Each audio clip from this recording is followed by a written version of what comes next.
Welcome to The Source, where we combine the headlines with in-depth conversations with the newsmakers themselves. I'm Pinky Webb. Today on the program, President Rodrigo Duterte defending the government's deal with Chinese vaccine provider Sinovac. He also takes a swipe at the Pfizer vaccine following the deaths of recipients in Norway. Another investigation, a Senate investigation on the country's vaccine program set to take place this Friday. Senator Ping Lacson believes there's an attempt to jack up the price of Sinovac vaccines. And trending online, the Defense Department canceling its agreement with UP on conducting military operations inside the campus without informing school officials. Senate Minority Leader Drilon joins us live.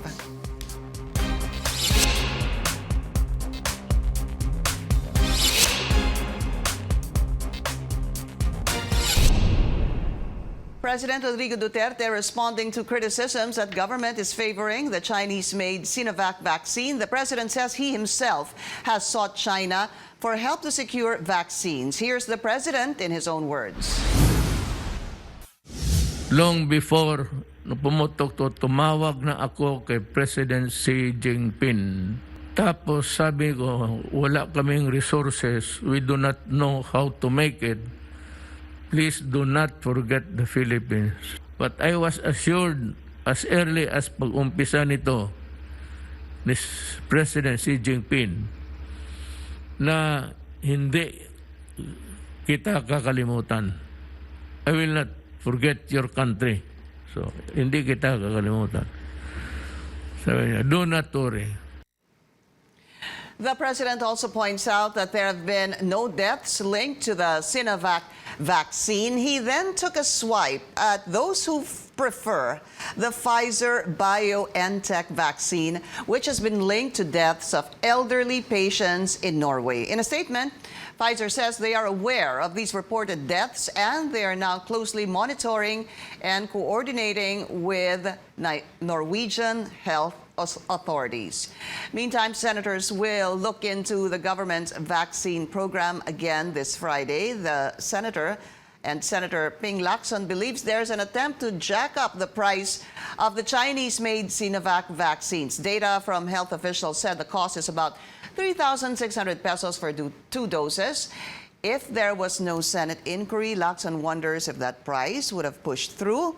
Lacson says Galvez agreed to reveal vaccine prices behind closed doors due to the confidential disclosure agreement. But Senator Grace Poe says with a 2/3 vote, they can decide to divulge what will take place in that meeting. Let's go straight to the source of the story. We have Senate Minority Leader Drilon. Senator Drilon, welcome to the source. Good to have you again. Thank you, Pinky, for having me this morning. So yesterday, because of that privileged speech, I guess I would have to say that, of Senator Ping Lacson, it's been decided that the Senate Committee of the Whole will meet again this coming Friday to look into the vaccination program of the government. Senator Drilon, what should be the focus this Friday?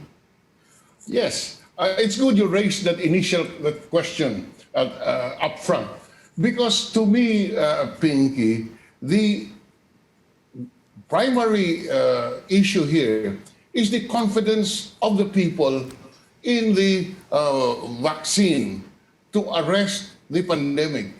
Not any particular vaccine, but vaccination in general as to prevent the pandemic because of the hysteria which was brought about by the Dengvaxia controversy. People do not trust, or at least half of our people, 47%, said they do not want to be vaccinated. What does this indicate? It indicates the lack of confidence of the people in vaccines as a way of arresting the pandemic. Pulse Asia survey indicated that 47% of the people would not want to be vaccinated. I repeat that.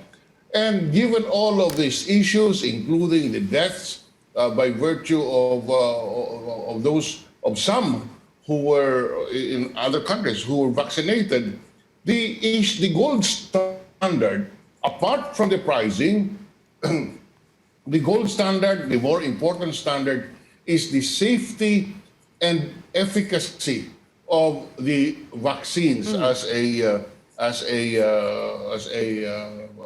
means of stopping the pandemic. Inevitably, however, the price will be discussed because these are public funds. And under our Constitution, the right of the people to information is recognized as part of our Constitution. Specifically, Article 3, Section 7 states, the right of the people to information on matters of public concern shall be recognized. And in the case of Chavez versus Public Estates Authority, the Supreme Court ruled clearly that, quote, we ruled therefore that the constitutional right to information includes official information on ongoing negotiations before a final contract.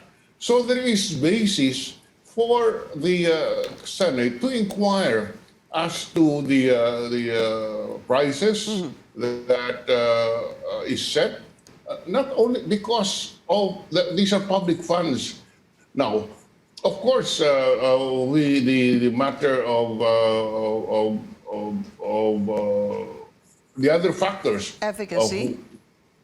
Yes, the other manufacturers are also saying that we cannot reveal the pricing at this stage. That is the difficulty right now. The constitutional right to to information, recognized by the Constitution and the Supreme Court, and the confidentiality disclosure of confidentiality agreement. I am willing to bend backwards. As I said, the principal issue is, apart from the price, the issue of safety, the issue of efficacy. That we must also address, especially in the light of the various reports about, reports about deaths occurring or the effects of the vaccines on other or what applied in other jurisdictions. Yes. Again, I would repeat, this is a question of building up the confidence of the people in vaccination as a means of preventing a further deterioration of our public health system. Again, of course, we have been talking about that 47% survey wherein Filipinos were very hesitant to be vaccinated. So there's a lot to discuss here, and you jumped into the price, Senator Drilon. So that's what, let's go straight to that. So yesterday, pinag-usapan po yung presyo. What came out in the past was that Sinovac was priced at 3,600 plus pesos. That is coming from data from the DOH that they submitted to Senator Angara's office, that Senator Angara had revealed. So that became the basis, the 3,600. However, I heard you were saying it's not even 3,600 to Senator Ping Lacson. Sinasabi niyo po, it's 3,800 for 2 doses. That's correct. And I base that on documents submitted by the DOH itself. According to the DOH documents, which I have possession of, for Sinovac would cost 8 billion for 2.1 million eligible population. I repeat, according to the documentation the documents coming from the DOH itself, to vaccinate an eligible population of 2.1 million, the expense is expected to be 8 billion pesos. So a simple mathematics would,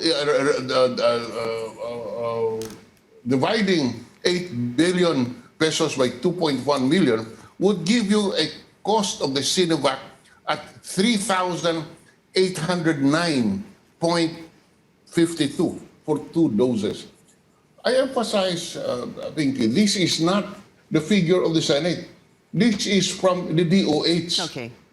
So if all this debate is generated by the pricing, the reason is the DOH itself when they said that Sinovac we would need to purchase Sinovac at 8 billion to inoculate 2.1 million Filipinos. Okay. So there you are. That's where it started. Since comparisons had to be made, especially the pricing in Indonesia, for example, then you cannot blame the people for raising eyebrows. Okay. I am not saying that there is corruption. Let me emphasize that. What I am saying is that these different price ranges, which the Department of Health itself has initially put forward for public consumption, generates questions of trust. And I would repeat, this does not augur well for the government's ability to enhance the trust rating of vaccines as a means to stop the pandemic. So, because questions on pricing. if it's not corruption, you're saying it's not corruption. I understand Senator Ping Lacson during the interpellation was also saying it's not corruption. But he said it's overpricing. Are you under the same impression that there could have been overpricing? Well, in the first place, when you say overpricing, you have to have a basis. And the basis that the Senate is looking at are the initial figures coming from the DOH itself. So can you blame the Senate for raising these questions? Can you blame Senator Lacson for raising this question when in fact the figures come from the DOH? It's not as if the Senate would You didn't compute this on your own. Yes, would have these Yeah. figures out of thin air. May pinagbasehan po. Okay, so let's go to this. So the price is a big question mark. So 3,600, Senator Drilon saying 3,800 based on the DOH data as well. Secretary Harry Roque already said, ang presyo ng Sinovac is about 650 pesos. Secretary Galvez in an interview yesterday also said, hindi ito tataas ng 700 pesos. Should the issue on price now, should that settle the issue of price? Or is that something that the senators must hear officially on Friday? Well, it will help a lot if Secretary Galvez and Secretary Duque would reaffirm this price range that they are looking at. I would repeat, this would augur well to overcome the mistrust of the people. So this is what we're saying. Yes, it would help a lot if Secretary Galvez and Secretary Duque would reaffirm the statements made that the price of the vaccine from Sinovac would be anywhere from 600 plus to 700. And what if they still insist on an executive session? Papayagan niyo ho ba ito? That is a matter for the Senate President to decide. In my view, there is nothing that should merit an executive session. Firstly, from various statements of the administration itself, there is already a revelation. You just said it, Pinky. Sinasabi na nila kung magkano ang presyo. So, the matter of confidentiality is already moot and academic because the price, at the very least, the price range has been revealed. Exactly. Second, you know, when the Senate started to look into this, we were relying on the documents submitted. And finally, again, I would emphasize the matter of the closure, Confidential disclosure the agreement. issue on this against disclosure. do not forget that these are public funds. Yeah. Yes, at the end of the day, you have to disclose because these are subject to audit. Now, also note the fact that Secretary Galvez has already said that the term sheets or the terms of the supply agreement has already been agreed upon. In other words, the terms of the final terms of the supply agreement cannot digress or cannot would have to follow the terms sheet that was signed. The matter of executive session is a matter, as I said, for the Senate President to decide. But in my view, we do not need it. And as correctly pointed out by Senator Grace Poe, the matter, the Senate, as a body, can decide by 2/3 vote that whatever was said in executive session can be made public. We have our rules on this. So that's exactly where I wanted to go, but I need to go on a very short break, Senator Drilon.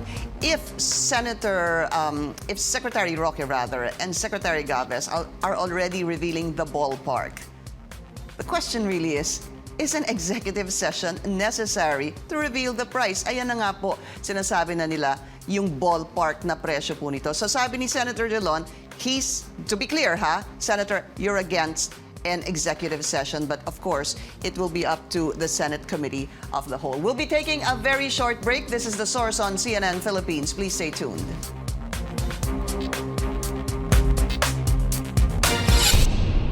You're watching The Source on CNN Philippines. Our guest today, Senate Minority Leader Franklin Drilon. Senator, we have to talk about efficacy as well, but another question came to mind. If Secretary Roque is already saying it's about 650 and Secretary Galvez is saying hindi tataas ng 700, why was this not revealed to the senators during your Senate Committee of the Whole meeting? Well, I do not know, but it's not too late. I do not know why it was not mentioned earlier, but it is not too late in order to put this issue to rest and augment the people's trust in the vaccine as a process. I will repeat. To me, the gold standard should be safety and efficacy, and that includes every vaccine that is on the table. Pfizer included, AstraZeneca included, Sinovac included, Johnson & Johnson included. That should apply to all. Now, the issue of the pricing is an issue that goes into, as I said, the confidence of the people in the process. And it is not the Senate who started all of this. The Department of Health early in the budget process said, I would repeat, and I'm reading from DOH documents, for a 2.1 million eligible population, DOH said we need 8 billion. What does that mean? For for 2 doses, it would cost 3,809.52. Okay. That's a record. Okay, let's talk about the CDA because I remember Senator Lacson also picking your brain on this CDA. First off, Senator, is it important to find out who asked for the CDA? And a follow-up on that is, pag ganito ho bang mga deals on medicine or vaccine, is a CDA a regular factor when negotiating or dealing with pharmaceutical companies? Well, I do not know the answer to the question, but from my information, it was the manufacturers who broached the idea and who made as a condition the confidentiality clause. I asked the question yesterday, for whose benefit is it? And of course, that is a question that was answered in a manner that, confidentiality agreement cannot stand versus the constitutional issue or right of information. Now, whether or not, okay, so maybe the compromise to this is, all right, the officials should make official on the record in the Senate their public statements that it is anywhere from 650 to 700 pesos. And for that will Sinovac. suffice. That will suffice now- for you. I'm sorry? And that will suffice. That will be enough for you if they put it on record that the price is between 650 to 700 pesos. Well, whether or not it's the correct price is a subject of COA audit later on. These are public funds. Certainly, these will be audited. I do not pretend to possess information on this issue. What we are just looking at are the various quotations made by the Department of Health itself when it said that, for example, AstraZeneca cost 640 pesos under the supply agreement. According to the Department of Health, Johnson is priced at 1,281 for 2 doses. Pfizer at 2,476.78 for 2 doses. In other words, these are already on record, submitted by the DOH. Okay. So, whether or not 650 to 700 is a reasonable price, that COA would have to determine that at the end of the day, after the supply agreement is finally signed. Yes. Because as of today, all we have is a term sheet, Yes. which contains the terms, supposedly the terms of the supply contract that will be signed. So that is why all of these statements are made. Okay, very quickly, again, I need to go on a very short break, but Senator Drilon, I was able to speak to the general manager of Sinovac yesterday, and she did confirm that what they have so far is a term sheet, and it is not binding. Let's just listen to what she said, and then we're going to take a break. So let's listen to Ms. Helen Yang.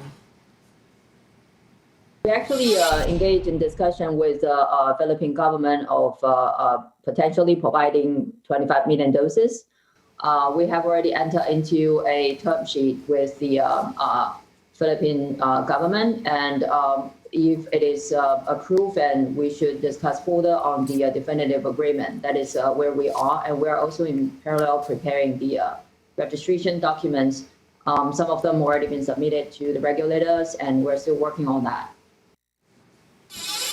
We'll be taking a short break. We'll be right back.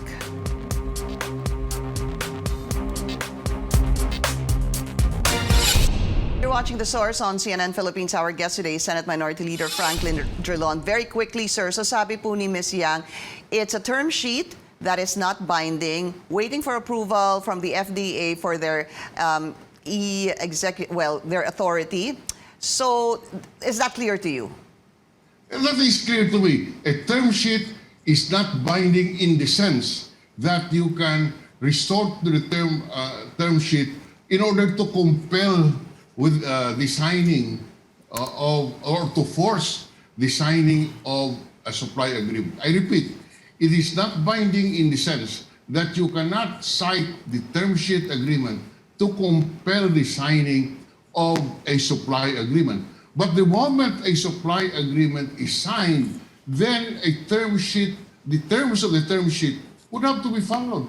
What else is the purpose of the term sheet except to set the terms of a supply agreement? All right. It is not binding to sign a supply agreement, but once you sign the supply agreement, the term sheet terms are binding. Okay, President Duterte defending Sinovac and Secretary Galvez. I know we talked about that. You were saying we're not necessarily talking about corruption, but Senator Ping Lacson did say there could be overpricing here. At tila this impression na pinag-iinitan ng Senado ang Sinovac. And again, the President defending Secretary Galvez. Just a quick reaction on that, sir. I have no doubt on the integrity of Secretary Galvez. Well, I have not heard of any adverse information on him. And let me repeat that never did I say that hindi natin pwede mapagkatiwalaan si Secretary Galvez. Ang ating pinag-uusapan is to enhance the confidence of the people in the vaccine as a means of stopping the pandemic. And the confidence of the people is on the table. Only 1 out of every 2 Filipinos would agree to the vaccination. So what do we do in order to enhance this confidence, given the past history of vaccination in the Philippines? Is to me the issue is the safety and efficacy of the vaccine. That is why we should the FDA should look at these reports about the deaths caused by the Pfizer vaccine. So that is what we have to confront today. Again, I would repeat, the gold standard is safety and efficacy. Okay, just 2 very quick questions. Is government passing or failing in enhancing this confidence on vaccines, sir, so far? The debate on the differences in the price quotations from the DOH at the start of this debate, with the written documents submitted to the Senate, and the subsequent statements made by Secretary Roque and Secretary Galvez, and the information about the prices of vaccines in other countries certainly does not enhance the confidence of our people in the vaccination process. And very quick reaction, sir. UP-PNP agreement has been terminated by Secretary Lorenzana effective January 15. Can the DND unilaterally do this? I am saddened by this development. As a UP graduate, I know how valued the freedom inside the campus is concerned by, or how much the students and the faculty and the academic community value the freedom that UP enjoys. We are not saying that UP should be beyond the law. If there are issues of violation of the law, a search warrant, for example, is available, and this is a remedy available to the authorities, not only in UP, not only in other places, but also in UP. So, this unnecessarily increases the tension between the UP and the authorities. I know Secretary Lorenzana to be a very reasonable person. I would ask him to review this abrogation of this agreement, because it does not solve any problem. It just heightens the tension. It does not solve any problem. Thank you, Senate Minority Leader Franklin Drilon. Thank you, Pinky. And thank you for joining us here on The Source. I'm Pinky Webb. You're watching CNN Philippines.